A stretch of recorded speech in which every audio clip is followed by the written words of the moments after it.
I'm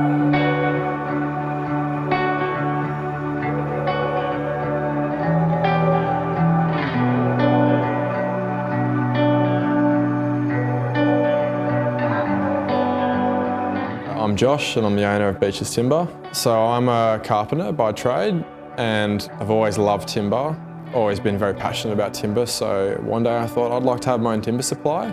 That's how the idea started of having a sawmill. So from there I was able to get machinery and was able to cut more and more timber and use for my own projects, but eventually it sort of outgrew just the initial idea of my own projects and I was getting a lot of timber and able to provide others with the timber that I was using.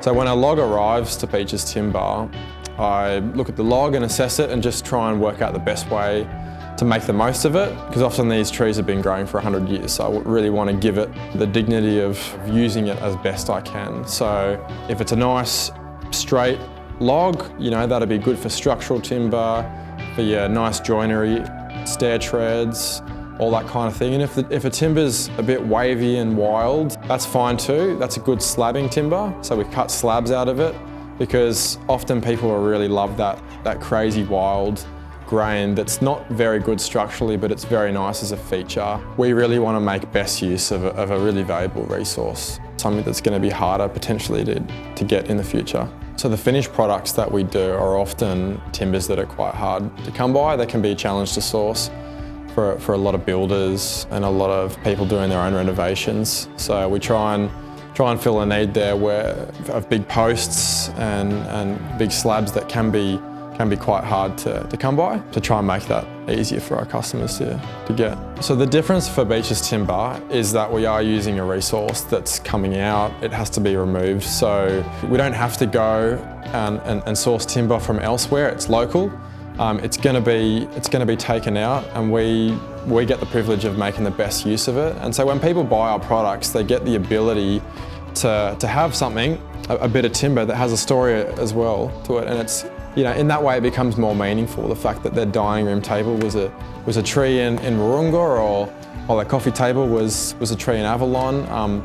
And often we also get people with trees coming down in their own backyards, and we're able to mill it and they're able to use it for furniture and for a tree that may have sentimental value to them. As many of the trees that come out, we'd like to reuse all of them if we can. So we'd like to just maximise what we're able to do locally.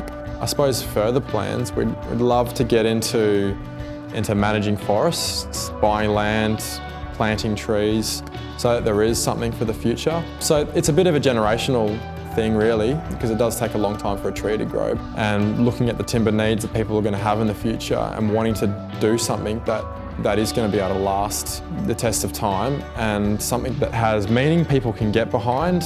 Ultimately just want to be a really good steward of the timber resource. So we're really looking forward to sharing the love of timber with people, allowing people to partner in our vision. Yeah, and we're really looking forward to a meaningful future with Beaches Timber.